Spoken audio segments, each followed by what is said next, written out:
একটা reels video viral হওয়ার মূল যে চাবিকাঠি সেটা হচ্ছে যে অ্যাভারেজ ওয়াচ টাইম। আপনারা এখানে দেখতে পাচ্ছেন একটা রিলস ভিডিও আছে।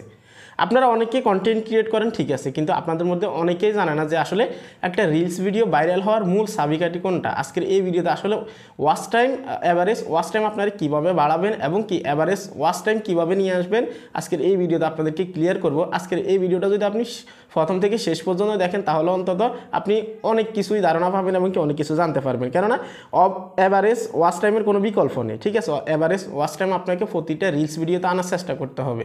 তো আপনি যদি এই চ্যানেল নতুন হয়ে থাকেন ভিডিওতে লাইক দিবেন, চ্যানেল অবশ্যই সাবস্ক্রাইব করে দিবেন। তো আপনারা দেখতে পাচ্ছেন এখানে আপনারা যখন রিলস ভিডিওতে আসবেন এখানে আপনারা অ্যানালিটিক্স দেখতে পারবেন।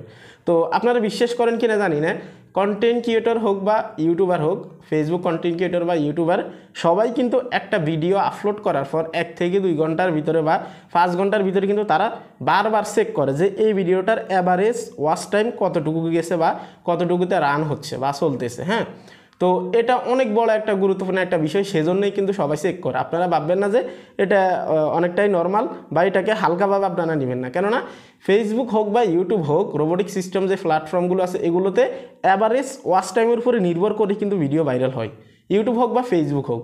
তাহলে আপনারা এখন বুঝতে পারতেছেন যে এই অ্যাভারেজ ওয়াচ টাইম আসলে কতটা গুরুত্বপূর্ণ। তো অ্যাভারেজ ওয়াচ টাইম বাড়ানোর জন্য প্রথমত আপনাকে যে কাজগুলো করতে হবে, ফেসবুকে বর্তমানে ফেসবুকে ট্রেন্ডিং এবং কি আপনার হচ্ছে যে পপুলার যে সিস্টেমটা আছে সেটা হচ্ছে যে ধরে নিন আপনি একটা যে রিলস ভিডিওটা আপনি তৈরি করলেন, ঠিক আছে, ধরে নিন আপনি এই ভিডিওটা তৈরি করছেন। তৈরি করার মধ্যে আপনাকে এমন সিস্টেমে ভিডিওটাকে এডিটিং করতে হবে বা এমন সিস্টেমে ভিডিওটা আপনাকে শ্যুট করতে হবে, সেটা হচ্ছে যে যখন আপনার ভিডিওটা প্রথম থেকে শেষ পর্যন্ত দেখবে, দেখার পর ভিডিওটা যখন শেষ হবে, শেষ হওয়ার পর আবার যখন প্রথম থেকে চালু হবে, প্রথম থেকে যে চালু হয়েছে এটা যেন আপনার অডিয়েন্স বুঝতে না পারে যে এই ভিডিওটা আবার প্রথম থেকে চালু হয়েছে। অর্থাৎ আপনার ভিডিওটা একবার চললো, চলার পর শেষ পর্যন্ত যখন গেল, শেষ পর্যন্ত যখন আবার প্রথমে আসবে এটা যেন তারা বুঝতে না পারে যে ভিডিওটা শেষ হয়ে আবার প্লে হয়েছে। তাহলে ক্যামেরার অ্যাঙ্গেলগুলো বা হচ্ছে যে আপনার ক্যামেরাটা এভাবে কিন্তু ধরে রাখতে হবে বা এভাবে কিন্তু আপনাকে ভিডিওগুলো শ্যুট করতে হবে। তাহলে আপনার প্রচুর পরিমাণে ওয়াচ টাইম আসবে এবং কি আপনার ভিডিওটা যদি ধরে নিন, আপনার ভিডিওটা যদি একটা কথা 10 সেকেন্ডের হয়, ধরে নিন এই ভিডিওটা একটা কথা 10 সেকেন্ডের একটা কথা, হ্যাঁ, বা 20 সেকেন্ডের, আচ্ছা ধরে নিন এই ভিডিওটা 20 সেকেন্ডের। এখন আপনার এই ভিডিওটা যদি আমি যে সিস্টেমে বললাম এই সিস্টেমে যদি আপনি ভিডিওটা শ্যুট করেন সবাই কিন্তু 20 সেকেন্ড করে দেখবে, ঠিক আছে। আপনার ভিডিওটা যদি ইনফরমেটিভ হয় তাহলে আপনার এই ভিডিওটা যেহেতু 20 সেকেন্ড পর্যন্ত দেখবে, আবার যখন প্রথম থেকে চালু হয়ে যাবে 2 বার কিন্তু প্লে হয়ে গেছে। যখন একটা অডিয়েন্স 2 থেকে 3 বার করে একটা ভিডিওকে প্লে করবে তখন কিন্তু পুরো ওয়াচ টাইম আসবে এবং কি বারবার প্লে করাতে ফেসবুকের কাছে একটা পজিটিভ সিগন্যাল যাবে যে এই ভিডিওতে ইনফরমেটিভ কিছু আছে বা ইম্পর্টেন্ট কিছু আছে, সেজন্যই কিন্তু একটা অডিয়েন্স বারবার করে এই ভিডিওটাকে প্লে করতেছে। অথচ তারা ভিডিওটা কিন্তু একবারই দেখতেছে, বারবার যে প্লে হচ্ছে এটা কিন্তু তারা বুঝতেছে না। আপনারা ফেসবুকে বা বিভিন্ন সোশ্যাল মিডিয়াতে খেয়াল করলে আপনারা দেখতে পারবেন এই ধরনের ভিডিও কিন্তু অনেকেই তৈরি করে, ভিডিওটা যে শেষ হয়ে যায় আবার প্রথম থেকে যে শুরু হয় এটা কিন্তু তারা বুঝতেই পারে না, অডিয়েন্স বিশেষ করে আমরাও অনেক সময় বুঝতে পারি না। তো এটা অবশ্যই আপনাকে স্বীকার করতে হবে, ভিডিওটা এমন অ্যাঙ্গেলে আপনাকে শ্যুট করতে হবে বা তৈরি করতে হবে। কীভাবে করবেন এগুলো নিয়ে কিন্তু আপনি ইউটিউব ফেসবুকে ঘাটাঘাটি করলে মোটামুটি আপনি ধারণা পেয়ে যাবেন। এটা হচ্ছে প্রথম যে জিনিস সেটা ঠিক আছে। তো অ্যাভারেজ ওয়াচ টাইম আনার সব থেকে প্রথম যে কাজ সেটা হচ্ছে যে এটা যদি আপনি এটা করতে পারেন আপনার বাকি কোনো কিছু প্রয়োজন হবে না। এখন আমি পরবর্তী যে বিষয়গুলো আছে সেগুলো বলতেছি। আপনাকে এই অ্যাভারেজ ওয়াচ টাইম বাড়ানোর জন্য আরও একটা কাজ করতে হবে, সেটা হচ্ছে যে ভিডিওটা যখন স্টার্ট হবে তখন ভিডিওটা স্টার্ট করার সময় আপনাকে 3 সেকেন্ডের ভিতরে এমন কোনো ওয়ার্ড, এমন কোনো কথা বলতে হবে যেটা আপনার ভিডিওর সাথেও যায় এবং কি আপনি ভিডিওতে যেটা দেখিয়েছেন সেটার সাথেও যেন যায় এবং কি আপনার এই 3 সেকেন্ডের ভিতরে আপনি যে কথা 2টা কথা বলেন আর 3টা কথা বলেন, এই 3 সেকেন্ডের ভিতরে যে কথাগুলো বলবেন সেগুলোর সাথে যেন ভিডিওর শেষে গিয়ে একদম মিলে। তাহলে আপনি কি বলবেন ভিডিওতে না বলবেন সেটা আপনার বিষয়, কেননা আপনি ভিডিওতে কি বলছেন, ঠিক আছে, শেষ পর্যন্ত কোন টপিকটা আপনি তাদেরকে বোঝাতে চাচ্ছেন বা কোন পয়েন্টটা তাদেরকে বোঝাতে চাচ্ছেন এমন কোনো একটা ওয়ার্ড ইউজ করবেন বা এমন কোনো একটা কথা বলবেন যেটার জন্য তারা ভিডিওর শেষ পর্যন্ত এঙ্গেজ থাকে। কেননা আপনারা সবাই জানেন বর্তমানে কিন্তু ভিডিওর এঙ্গেজমেন্ট বা অ্যাভারেজ ওয়াচ টাইম কিন্তু অনেক গুরুত্বপূর্ণ একটা বিষয়, ঠিক আছে।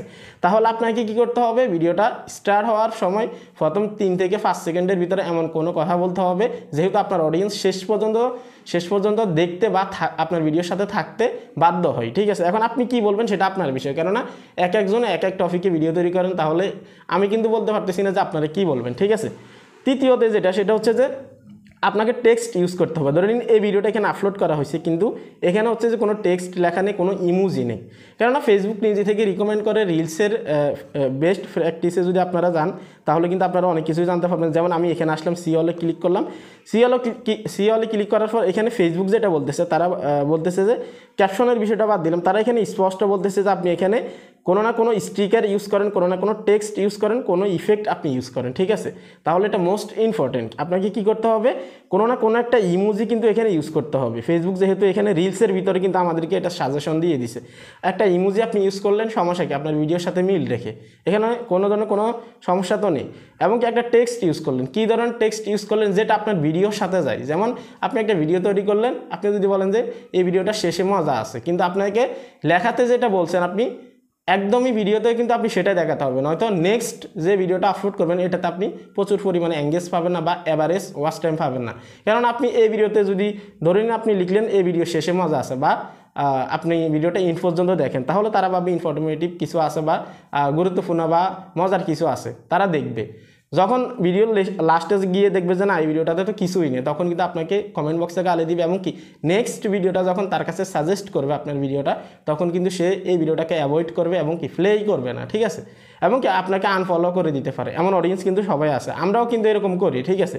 তো সেই ক্ষেত্রে নিজে জায়গা থেকে ভাবুন যে আপনি যদি এই ধরনের টেক্সট ইউজ করেন, সেই ক্ষেত্রে আপনাকে ভিডিওতে কি দিতে হবে। হ্যাঁ, আপনারা অনেকে জিজ্ঞেস করবেন যে এখানে অ্যাভারেজ ওয়াচ টাইম বাড়ানোর জন্য আসলে লং ভিডিও আপলোড করা যায় কিনা। যেমন হচ্ছে যে আপনার একটা রিলস ভিডিও হচ্ছে 90 সেকেন্ডের, আপনি 90 সেকেন্ড পর্যন্ত আপলোড করবেন কিনা। দেখুন, অ্যাভারেজ ওয়াচ টাইম আনার জন্য 90 সেকেন্ডের ভিডিওর প্রয়োজন নেই। আপনার যদি 20 সেকেন্ডের ভিডিও আপনি তৈরি করেন, সেখান থেকে যদি আপনি 15 সেকেন্ড 16 সেকেন্ড যদি আপনি অ্যাভারেজ আনতে পারেন, তাহলে আপনার এই ভিডিওটা ভাইরাল হবে 100%। এত পরিমাণে রিচ দিবে আপনার এই ভিডিওতে, আপনি নিজেও কল্পনা করতে পারবেন না। তো আমার এই লিস্টে যারা অডিয়েন্স আছেন, তারা অবশ্যই জেনে থাকবেন, যাদের ভিডিও অলরেডি ভাইরাল হয়েছে রিলস ভিডিও, আপনার একটা রিলস ভিডিও যদি 20 সেকেন্ডের হয়, নিশ্চয়ই আপনার এটার অ্যাভারেজ ওয়াচ টাইম 12 থেকে 14 সেকেন্ড বা 15 সেকেন্ড বা 16 সেকেন্ড কিন্তু আসছে। এরকমটা কখনো হয় না। যেমন এখানে 20 সেকেন্ডের একটা ভিডিও আছে, রিলস ভিডিও আছে, এভারেজ ওয়াচ টাইম আসছে মাত্র কত, 6 সেকেন্ড। সেক্ষেত্রে এই ভিডিওটা কখনোই ভাইরাল হবে না। হ্যাঁ, কেননা এখানে ওই রকমভাবে কিন্তু অ্যানালাইজ করা হয় না এই ভিডিও সম্পর্কে। একটা 20 সেকেন্ডের ভিডিওতে অন্তত এই ভিডিওটাকে ভাইরাল করার জন্য অন্তত এভারেজ ওয়াচ টাইম এখানে আনতে হবে 14 থেকে 15 সেকেন্ড, অনেক সময় 12-13 সেকেন্ড হলেও কিন্তু ভাইরাল হওয়ার সম্ভাবনা থাকে। সেক্ষেত্রে কিন্তু আপনাকে টার্গেট রাখতে হবে মিনিমাম 15 থেকে 16 সেকেন্ড, তাহলে ইনশাল্লাহ ভাইরাল হবে। তো আপনারা কি করবেন, অবশ্যই এই কাজগুলো করবেন। Watch time, average watch time most important একটা বিষয়। আপনারা যদি কাউকে জিজ্ঞেস করেন তাহলে তারাও এই কথাটা বলবে। একটা ইউটিউবার বা ফেসবুকের, আমি প্রথমে যে কথা বললাম আপনাদেরকে, যে ভিডিওটা আপলোড করার পর তারা বারবার চেক করে যে এটার অডিয়েন্স রিটেনশন এবং কি অ্যাভারেজ ওয়াচ টাইম কী পরিমাণ যাচ্ছে। ইভেন আমরা নিজেরাও কিন্তু এই কাজগুলো করি। ভিডিও আপলোড করার পর অ্যাভারেজ ওয়াচ টাইম কিন্তু সবাই চেক করে। তো অবশ্যই এদিকে নজর রাখবেন, তাহলে ভিডিও ভাইরাল হবে। এবং কি একটা ভিডিও ভাইরাল হওয়ার চাবিকাঠি কিন্তু এটাই, স্পষ্ট কথা। তো ভালো থাকবেন। এই ছিল কমপ্লিট ভিডিও। আল্লাহ হাফেজ।